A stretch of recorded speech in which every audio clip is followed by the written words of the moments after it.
Hi everyone, I'm Eric Lempel, Director of PlayStation Network Operations and Strategic Planning, here with your preview of Firmware Update 3.0. As you may know, this firmware was recently announced in Gamescom. Let's take an in-depth look at the features.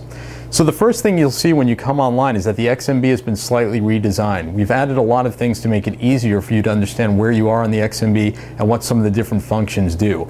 And we've actually replaced the info board with something completely new called What's New. So let's go over there and take a look.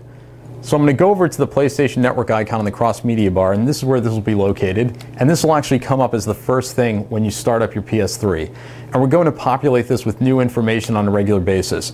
So as you can see today, I've got lots of information from the world of PlayStation. There's information from the PlayStation Store, from PlayStation Home. We've got a section for Pulse. We're talking about PSP Go, Little Big Planet Game of the Year. There's a lot we can do with this. So for example, with Little Big Planet, if I click on this, we're going to go over to the official game site on the web browser for this game. If I were to click on the PlayStation Store icon, we'll go directly to the store. And if we were speaking about a specific game in the PlayStation Store, we would link directly over to that game. So this will really make it easy to bring things to the surface and help you find the latest and greatest quickly. Another thing we can do is link to videos. So I'm going to go over to Pulse, and I can click on that, and it'll immediately start playing Pulse. On this edition of Pulse, another great feature of the What's New section is to easily navigate to the last games you were playing. So once you start playing games on disc or games you've purchased through PlayStation Network, they'll be on the What's New section, and you can click over to them and immediately launch into those games. So it's really easy if you were playing a game last night and came back the next day, those games will be right here so you can jump right back into the action. So another thing you can do is go over to the games section, and we've actually added the PlayStation Store icon here as well.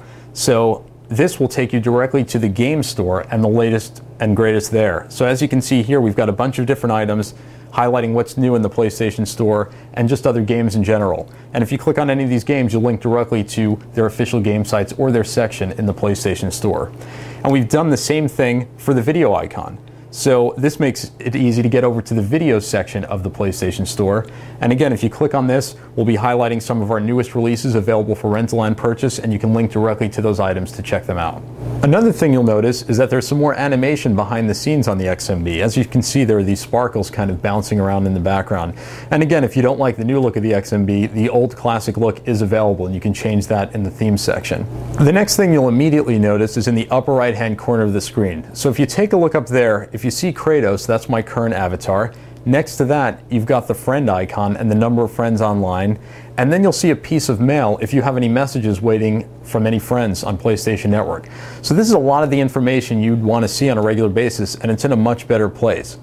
Then of course under that, we've got a little ticker with all the latest news from PlayStation Network.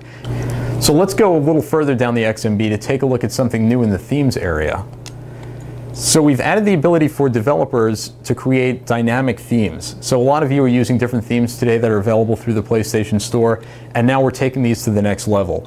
Here's an example of what a Little Big Planet theme would look like using this new functionality. So I'm going over to theme settings, and you can see over here I've got theme, and then I'm going to select this Little Big Planet theme.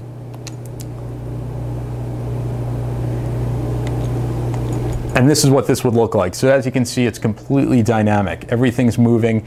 It's going to change with the time of day or other different things going on, so there's a lot of flexibility here.